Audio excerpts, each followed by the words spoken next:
नमस्कार, Lalitpur live TV के इस फटाफट बुलेटिन में आप सभी का एक बार फिर से बहुत बहुत स्वागत है। आइए डालते हैं जिले की प्रमुख और खास खबरों पर एक नजर। अब तक बने रहिए ललितपुर लाइव टीवी के साथ।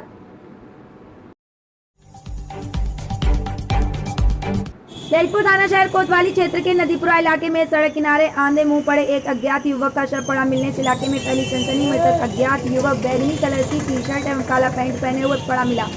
इलाके के लोगों द्वारा कयास लगाए जा रहे हैं कि युवक द्वारा शराब का अधिक सेवन करने एवं रात भर बारिश में इस सड़क पर पड़ा रहने की वजह से उसकी मौत का अनुमान लगाया जा रहा है। फिलहाल थाना शहर कोतवाली पुलिस मौके पर पहुंच गई और शव को अपने कब्जे में लेकर शिनाख्ती के प्रयास में जुटी हुई है। तो वहीं दूसरी ओर इस घटना को लेकर थाना शहर कोतवाली पुलिस की रात्रिकालीन पुलिस गश्त की व्यवस्था की पोल खुलती नजर आ रही है। साथ ही लोगों का मानना है कि यदि रात्रि गश्त के दौरान पुलिस ने युवक को देख लिया होता तो शायद जिला अस्पताल पहुंचकर बचाई जा सकती थी उसकी जान। ललितपुर के लिए महेंद्र सिंह बुंदेला की रिपोर्ट।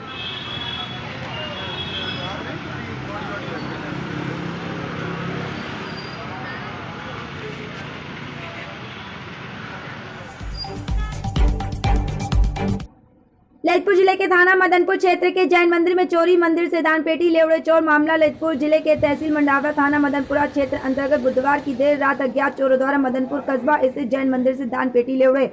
अज्ञात चोर मंदिर समिति के प्रबंधक के अनुसार दान पेटी में लगभग 4 से 5 लाख रुपए की धनराशि होने की संभावना जताई जा रही है। वैसे भी जिले में लगातार हो रही घटनाओं से सुरक्षा व्यवस्था की पोल खुलती तो नजर आ रही है, तो वहीं जिले के लोगों का पुलिस के प्रति विश्वास लगातार गिरावट पर है। लोगों को जिले में नए पुलिस अधीक्षक के आने से जो उम्मीदें थी वह धरातल पर बौनी साबित होती दिख रही हैं और जिले में लगातार लॉकडाउन खुलने के बाद क्राइम का ग्राफ बढ़ता जा रहा है। अब देखना ये होगा कि जिले के पुलिस मुखिया अब आगामी त्योहारों के मद्देनजर सुरक्षा व्यवस्था को लेकर इन सिलेवार हो रही घटनाओं को रोकने में कामयाब होते हैं या नहीं, ये तो आने वाला वक्त ही बताएगा। ललितपुर लाइव टीवी के लिए मनोज जैन की रिपोर्ट।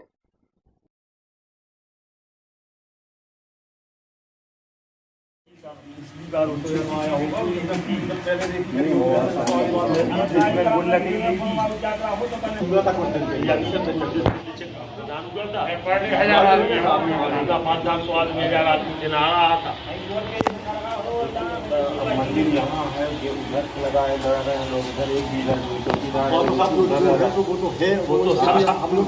उसको हम देखेंगे। लोग देखिए, जब इतनी अच्छी मंदिर है, बढ़िया मंदिर है, तो कम से कम रहना चाहिए। उस लापरवाही को तो हम लोग पूरी जन समाज में एक्सेप्ट कर रही है साहब।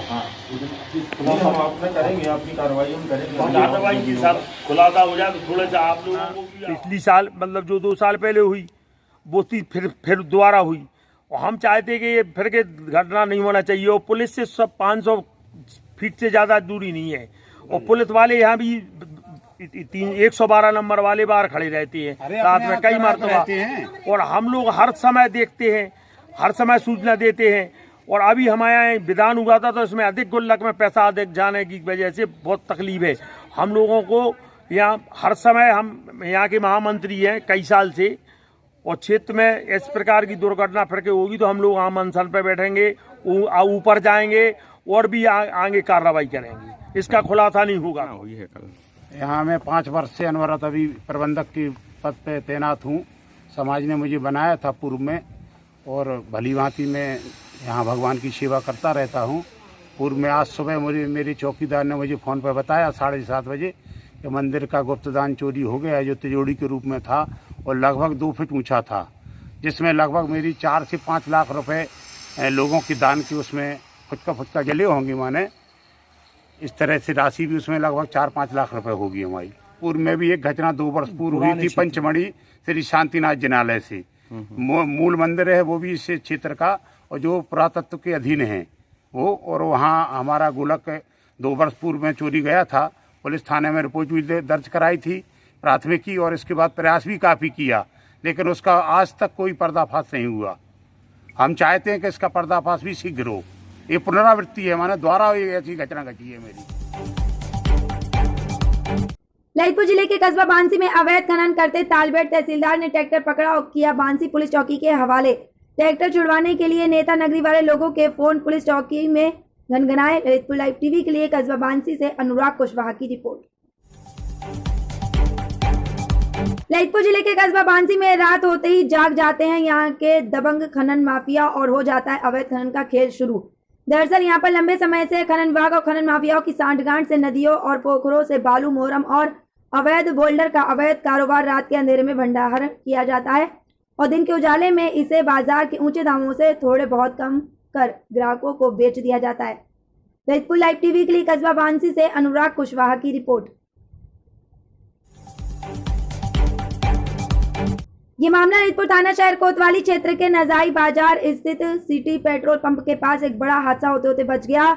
ये मामला उस समय का है जब सब्जी मंडी से एक सवारी टैक्सी में भूसे की तरह बोरों में सब्जी लाद कर जा रही थी। सब्जी लाद कर टैक्सी अचानक रोड की ऊंचाई पर पहुंचते ही झूल गया। गनीमत रही कि टैक्सी के पीछे आगे कोई वाहन नहीं था, अन्यथा एक बड़ा हादसा भी हो सकता था। इसके बाद क्या हुआ आप खुद ही देख लीजिए इन तस्वीरों में कि किस तरह टैक्सी चालक और उसके कुछ साथी टैक्सी पर लदे हुए हैं और टैक्सी को सीधा कर रहे हैं। ऐसे में अगर कोई हादसा होता है तो वह किसको कोसते हैं ये आप खुद ही समझ सकते हैं।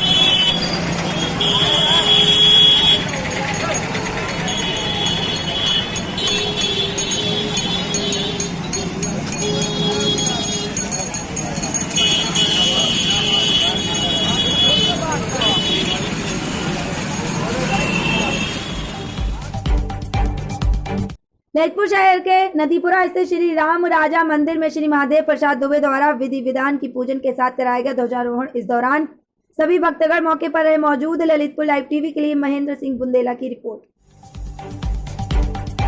भाजपा पिछड़ा वर्ग मोर्चा के जिला अध्यक्षों की सूची जारी। दीवान दिग्विजय सिंह लोधी बने ललितपुर भाजपा पिछड़ा वर्ग मोर्चा के अध्यक्ष। ललितपुर लाइव टीवी के लिए महेंद्र राजा की रिपोर्ट। ललितपुर जिले के तहसील तालबेट अंतर्गत थाना पुराकला क्षेत्र के ग्राम नतीखेड़ा के माता मंदिर पर लगे 6 घंटों को रात में उड़ा ले गए अज्ञात चोर। नतीखेड़ा पुलिस चौकी इंचार्ज चोरों की तलाश में जुटी। ललितपुर लाइव टीवी के लिए पुराकला से दीपू गुप्ता की रिपोर्ट। ललितपुर नगर के कंपनी बाग में मनाया गया फोटोग्राफी दिवस। सभी फोटोग्राफरों ने वृक्ष लगाकर मनाया दिवस। इस दौरान शहर के सभी फोटोग्राफर रहे मौके पर मौजूद। ललितपुर लाइव टीवी के लिए दीपू गुप्ता की रिपोर्ट। ललितपुर जिले में आज निषाद पार्टी के जिला अध्यक्ष महेश रैकवार हरपुरा के नेतृत्व में जिला कार्यालय में मीटिंग रखी गई, जिसमें पार्टी के अध्यक्ष द्वारा माननीय प्रधानमंत्री जी, गृह मंत्री जी खून के श्वेत पत्र लिखकर से रैकवार, केवट, बिंद, मल्ला, माझी, कश्यप, कहार, केवट, निषाद आदि अनुसूचित जाति को प्रमाण पत्र जल्द से जल्द जारी करने की मांग की गई। इसी दिशा में निषाद पार्टी के नेतृत्व में जनपद ललितपुर में गुराज निषाद रथ यात्रा निकालने का निर्णय लिया गया। इसी बीच दबी कुचली समाज को जागरूक किया जाएगा, जिससे रैकवार समाज को राजनीतिक हिस्सेदारी मिल सके। समाज का जिले में 1 लाख वोटर होने के बावजूद कोई राजनीतिक भागीदारी नहीं है, जिससे निषाद पार्टी के नेतृत्व में रैकवार समाज ने कसम खाई है कि हम अपनी निषाद पार्टी के साथ रहेंगे और आगे 2022 में चुनाव में अपना प्रत्याशी उतारकर भागीदारी सुनिश्चित करेंगे। मीटिंग में पार्टी के सभी पदाधिकारी उपस्थित रहे। ललितपुर लाइव टीवी के लिए पंकज रैकवार की रिपोर्ट। आजाद करा रहे हैं केंद्र, और आज हम लोगों को अगर आरक्षण नहीं मिलता है तो हम लोग बहुत ज़्यादा दलगत स्थिति में चले जाएंगे। हम लोगों से माननीय प्रधानमंत्री से बड़ा निवेदन है कि समय रहते हुए हम लोगों को आरक्षण जारी कर दिया जाए।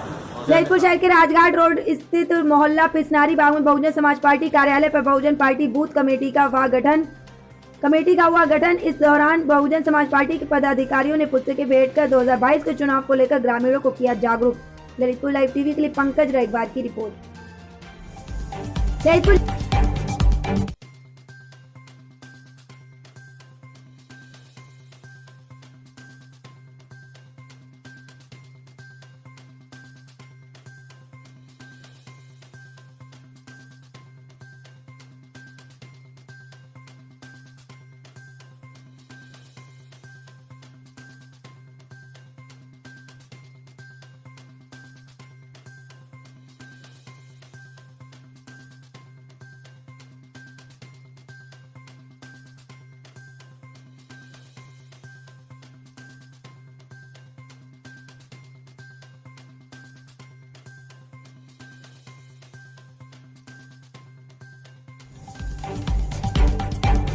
ललितपुर शहर के बीचों बीच स्थित श्री जय नटाजी मंदिर में तीर्थ क्षेत्र समेत शिखर की पहाड़ों की झांकी इस समय मुख्य आकर्षण का केंद्र बनी हुई है। यहाँ दिन भर भक्तों का तांता लगा हुआ है और सभी भक्त श्रद्धा के साथ ही समेत शिखर जी की झांकी की वंदना कर रहे हैं और पुण्य लाभ ले रहे हैं। वर्षा युग के दौरान यह झांकी यहाँ का मुख्य आकर्षण का केंद्र बिंदु बनी हुई है। इसे दूर दराज से आकर यहाँ श्रद्धालु दर्शन कर पुण्य लाभ ले रहे हैं। देखिए विस्तृत रिपोर्ट।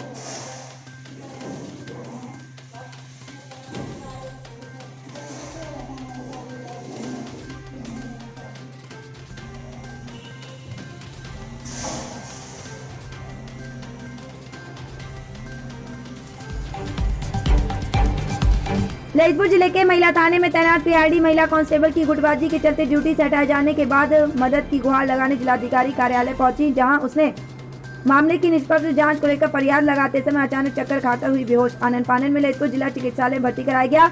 पीआरडी की महिला थाने में तैनात थी। उसने आरोप लगाया कि गुटबाजी के चलते उसे वहां से हटवा दिया गया है, जिसको लेकर वह काफी डिप्रेशन में चल रही है। साथ ही उसने ये भी बताया कि यदि हमें कुछ होता तो उसका जिम्मेदार पूरा महिला थाना होगा। ललितपुर लाइव टीवी के लिए महेंद्र सिंह बुंदेला की। आइए डालते एक नजर अब ललितपुर जिले के डीएम और पुलिस अधीक्षक कार्यालय की ओर, जहां दूर दराज के ग्रामीण अंचलों से आए फरियादी अपनी अपनी क्या समस्या लेकर पुलिस अधीक्षक महोदय के पास फरियाद लगाने आए और उनकी क्या है समस्याएं तथा किस तरह होता है उनकी समस्याओं का निराकरण। तब तक बने रहिए ललितपुर लाइव टीवी के साथ। क्या नाम है, कहाँ की निवासी हो? मैं नामिका जैन है मेरा नाम, ललितपुर नई बस्ती। क्या समस्या लेके आई हो? क्या समस्या? मेरे हस्बैंड की कोविड में डेथ हो गई थी 19 अप्रैल में, तो घर वाले बहुत परेशान कर रहे हैं, नोटिस भेज रहे हैं मकान खाली करो, कुछ खर्चा भी नहीं दे रहे हैं। 2 बेटियां हैं मेरी, कह रहे हैं कि दूसरी शादी का दबाव बना रहे हैं, दूसरी शादी कर लो। इसके पहले आपने शिकायत कहाँ क्या आश्वासन मिला? कोतवाली पुलिस चौकी नई बस्ती और सब जगह की, लेकिन कहीं महिला थाने कहीं सुनवाई नहीं हो रही है। अभी मैं एसएसपी ऑफिस के पास गई तो उन्होंने कहा है, आश्वासन दिया है कि देखते हैं, बुलाते हैं उनको। क्या चाहती हैं? हम ये चाहते हैं कि हमारा हस्बैंड की दुकान है, उनके नाम में बिजनेस वो दिया जाए, हम बैठे अपनी बेटियों को पालें। आपके मामले में पुलिस की क्या भूमिका रही? पुलिस कुछ नहीं सुनवाई हो रही है, कई बार हुआ है। हम 8 दिन से घूम रहे हैं अभी बराबर, दोनों बेटियों को लेकर दिन भर बैठी रहती हैं पुलिस चौकी में, कहीं कोई नहीं सुन रहा है। भूखे प्यास से फिर रहे हैं, ना कोई खर्चा के लिए है, ना आने देते, घर से निकाल रहे हैं, उत्पीड़न कर रहे हैं, गाली गलौज करते हैं। हम ललितपुर के रहने वाले हैं और 11/5 में एक मुकदमा हुआ था 2 आरोपियों के खिलाफ यौन शोषण का, जिसमें तिलकधारी आयु द्वारा संतोष नगाय और भरत तिवारी 2 लोगों के नाम पे हमने मुकदमा दर्ज हुआ था। जो 2 लोगों ने हमारे साथ यौन शोषण किया था नौकरी के नाम पे, और हम उनसे 2.5 लाख रुपए लिए थे, और साथ ही हमारी कुछ एडल्ट फ़ोटो और वीडियो बना ली थी, जिसकी हमने शिकायत प्रशासन को की। तो प्रशासन ने 3 महीने तक हमें घुमाया, हमारी कोई कंप्लेंट नहीं की। जब 3 महीने बाद मीडिया ने हमारा समर्थन किया और हमारी खबर चलाई, तब जाके मजबूर होके हमारा मुकदमा दर्ज किया गया। उसके बाद संतोष नगाज नाम का व्यक्ति जो कि अरेस्ट होके आया था, उसके और साथ ही उसका मोबाइल भी आया था, लेकिन तिलकधारी आयु द्वारा हमसे कहा गया, तिलकधारी सरोज नाम है जो कि हमारे केस की विवेचना अधिकारी है, उनके द्वारा हमसे कहा गया कि आपका जो अपराधी का मोबाइल है वो न्यायालय में खुलेगा, यहाँ कोई जांच नहीं होगी। बार बार हमारे कहने के बाद जब तिलकधारी सरोज ने नहीं सुना हमारी बात, फिर हमने थाना प्रभारी से भी बोला, उन्होंने भी नहीं सुना। उन्होंने भी हमसे यही कहा कि आप जाइए और उसका मोबाइल अब सीधा वहाँ पर खुलेगा न्यायालय में। फिर हम सीओ सदर इमरान अहमद के पास गए तो उनका भी हमें यही जवाब मिला कि आप जाइए, आपका मोबाइल उस व्यक्ति का मोबाइल है जिसमें साक्ष्य हैं, जिसमें हमारी एडल्ट फ़ोटो और वीडियो थी, वो न्यायालय में खुलेगा।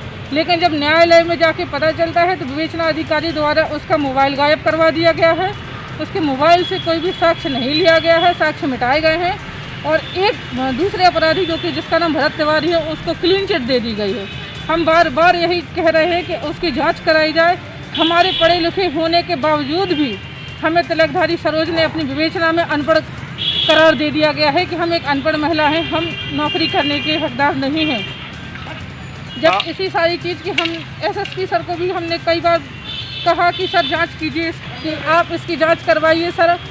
हमारे बारे में बोला गया कि ये चरित्रहीन महिला है और बहुत गंदे गंदे शब्द हमारे पास बोलेगा, जबकि तिलकधारी सरोज रात को 12-12 बजे हमारे घर पे आके तो विवेचना के दौरान हमें परेशान किया है। इसकी शिकायत भी हमने सीओ सदर इमरान अहमद से की और एसएसपी प्रमोद कुमार सर से की, लेकिन किसी ने हमारी बात नहीं सुनी, ना ही कोई कार्रवाई की। गलत विवेचना हो रही थी, इसीलिए हमने बार बार प्रश्न पत्र दिया कि इस विवेचना अधिकारी को बदला जाए, साथ ही उक्त व्यक्ति के मोबाइल की जांच कराई जाए, लेकिन हमारी कोई सुनवाई नहीं हुई। साथ ही एक व्यक्ति को क्लीन चिट देके उसे निकाल दिया गया है, इस केस से बरी कर दिया गया है। दूसरे को के साक्ष्य पेश ना करा के उसको अदालत से ही बरी करा लिया गया है। अब हम घूम रहे हैं, हमारी कोई सुनवाई नहीं हो रही है। अगर अभी भी हमारी कोई सुनवाई नहीं हुई तो अपने तीनों बच्चों के साथ आत्महत्या कर लेंगे। इसके अलावा हमारे पास कोई चारा नहीं बचा है। हमारे पैसे भी चले गए हैं, हमारा यौन शोषण भी हुआ है और गलत तरीके से जांच करके या तो तिलकधारी सरोज जो हमारे घर में रात को 12-12 बजे आए हैं, हमारे घर के बाहर हमें परेशान किया है, बार बार घर में घुसने की कोशिश की। तो हमने इस सब की जांच करवाने की कोशिश की, सबको बोला कि सर जांच कीजिए, एसएसपी को और इमरान अहमद को, अपर साहब को। किसी ने हमारी कोई सुनवाई नहीं की है, क्योंकि पूरा प्रशासन मिला हुआ है इन आरोपियों से और किसी प्रकार की कोई जांच करने के लिए राजी नहीं है।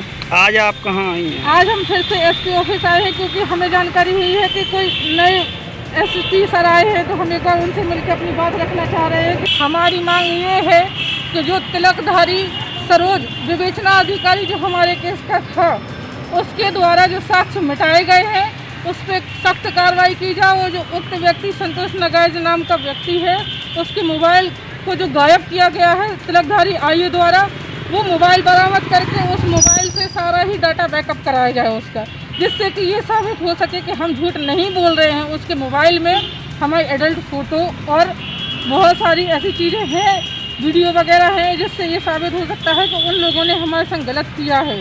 बार बार हमारे कहने के बावजूद भी हमारी कोई सुनवाई नहीं हो रही है और अगर अभी भी सुनवाई नहीं हुई तो हम अपने तीनों बच्चों के साथ एसपी ऑफिस के दरवाजे पर ही आत्महत्या कर लेंगे। क्या नाम है आपका?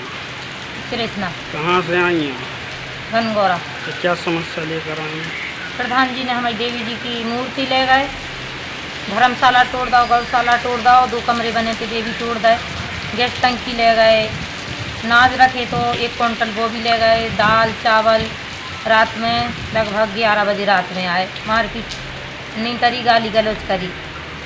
15 लोग हते, जीसीपी से मंदिर तोड़वाओ और धर्मशाला तोड़वाई और 3 गाय ले गए, 1 भैंस ले गए, 1 गाय छोटी सी उसे छोड़ गए जिसको छोटो से बच्चा है, तो और कह रहे अगर कहीं भी शिकायत करोगे तो तुम्हें जान से मार के बंदी में डाल दें, कहीं नहीं बढ़ना। हम प्रधान जी बन गए गनगौरा की, हमारी सरकार है। आपने इसकी शिकायत कहाँ? हमने शिकायत तो डीएम के करी, एसपी के करी, कोतवाली में चौकी, और कल वे झांसी से वो आए थे, वे कौन आए थे साहब। क्या समस्या लेके आई और क्या आपकी समस्या है बताएं। मेरा नाम रुचि बंटू मरा सनातनी है। वो काफ़ी दिनों से मेरे हस्बैंड पे वो हो रहे अटैक वगैरह हो रहे थे, उसकी जांच वगैरह चल रही थी। तो बाद में पता चला कि बगल में टिंकू जोशी परिवार रहता है। हम लोग को क्या है कि हमारे घर में आना जाना रहता था, तो शक नहीं किया हमने। बाद में जब शक की निगरानी में हम लोग के आते रहे तो हमसे दुश्मनी निभाने लगी। झूठे मुकदमे में हमारे हस्बैंड को फंसाया, पास्को एक्ट लगवा दी। और उसके बाद टिंकू जोशी खुलेआम धमकियाँ देता है कि कर लो क्या करते हो ना, पत्रकार ग्रुप चलाता हूँ मैं और मेरा कोई कुछ नहीं बिगाड़ सकता है। उसके हस्बैंड उसके बाप गालियाँ दे के दरवाजे पे गालियाँ देते, सारी रिकॉर्ड वीडियो हर चीज़ मेरे पास है। उसके बावजूद भी कोई सुनवाई नहीं हो रही थी। आप क्या चाहती हो? हम इंसाफ चाहते हैं। अगर हम लोग गलत है तो हम लोग पे कार्रवाई हो, अगर वो गलत है तो उन पे कार्रवाई बिल्कुल होनी चाहिए। पुलिस अधीक्षक जी से मुलाकात हुई आपकी? हुई है, हमने उनसे भी यही बोला है कि सर अगर हम लोग गलत हैं, बार बार आ रहे हैं झूठे मुकदमे में, तो रोज 100 नंबर बुलाई जा रही है, गंदी गंदी गालियाँ, छोटे छोटे बच्चे हैं हमारे, घर से बाहर नहीं निकल पा रहे। हमारी पापा जी एक्सपायर हो गए, ससुर जी, तो हमारी सासू माँ से अभद्रता का व्यवहार कर रही है। पुलिस अधीक्षक जी ने आपको क्या आश्वासन दिया? वो ये कह रहे हैं कि हम देखते हैं, उन्होंने फ़ोन किया हमारे सामने, कह रहे हैं कि हम इसकी जाँच करवाते हैं। तो यदि आज के ललितपुर जिले की प्रमुख और खास खबर, इस तरह की खबरें देखने के लिए हमारे चैनल को सब्सक्राइब, लाइक एंड शेयर करें, ताकि ललितपुर की हर छोटी बड़ी खबर हम आपको समय समय पर जल्द से जल्द पहुंचा सके। नमस्कार, धन्यवाद, जय हिंद, जय भारत।